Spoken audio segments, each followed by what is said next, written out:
And from our state capitol newsroom, lawmakers filed a new bill to make every election partisan in Tennessee. Basically, candidates for any position would have to say what party they're in. State Capitol reporter Chris O'Brien spoke with legislators on both sides of this issue.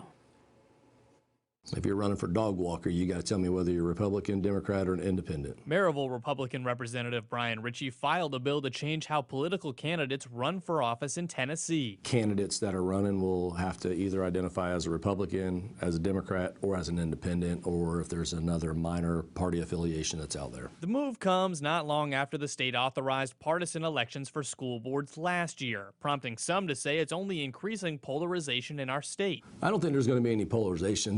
The individuals that are out there voting based off of their values. Ritchie says this bill would help voters do exactly that, allowing them to vote with a particular ideological party even if they don't know the candidate.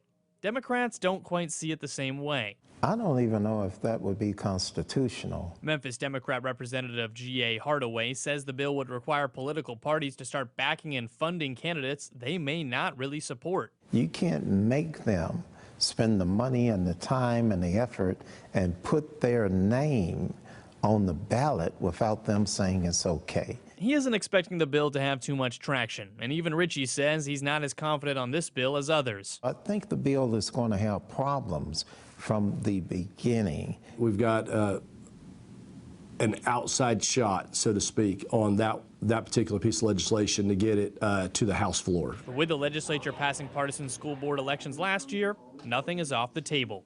In Nashville, Chris O'Brien. Well, before any bill gets to the floor of the House or the Senate, it has to go through the committee process. So that process generally sees legislators discuss controversial bills extensively before they vote for or against advancing them to